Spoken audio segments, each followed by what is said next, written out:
Tom, to come to you first of all, when did someone first say to you, listen, we think you've got something quite special here and you've got potential to go all the way? I mean, do you remember who it was who said, yeah, you've got to go for yeah, this? there was, I was fortunate enough to go on a school tour and we had a bit of a prize given at the end of it, and I was fortunate enough to win Player of the Tour.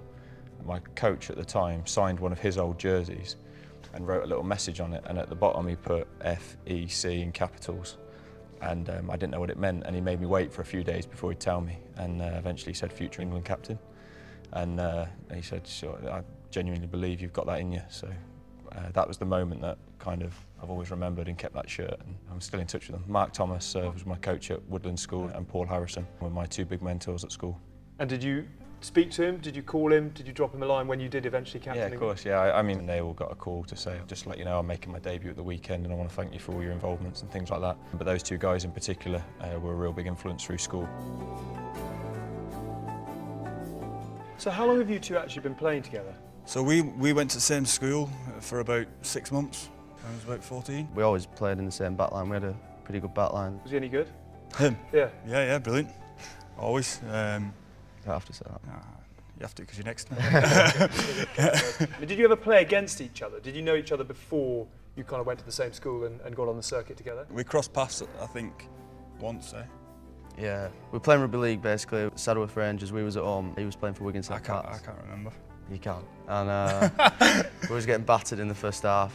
It was about 6 tries to 0 or something. And the referee came over to our team at half time and said, we've told that number 13 over there, he's got to play at 50% in the second half. And it was obviously Owen, because he was going around running through people for fun. So that was the first time we played against each other. He also reckons he scored 6 tries against my team. That was true as well. 7 it was. I love the fact it still sticks out as a memory even today.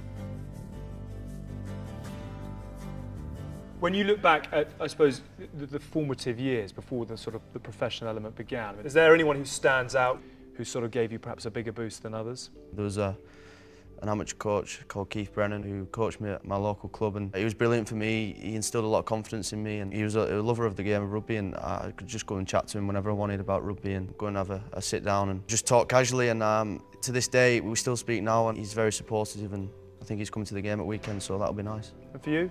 When obviously you've got your dad and you know, surrounded by in your family sort of rugby league greats, but were there people outside of that who did a lot for you? My coach for the majority of my time at Wigan St. Pat's, Gary Owen. We had a brilliant team. I think we won 2 National Cup finals, and Gary was always brilliant with us and probably played a big part in where we're here today. Listen, fellas, it's been absolutely fascinating. We've done this for ages. Owen, thank you very much indeed. George, likewise. Cheers, mate. Cheers, mate. Thank you.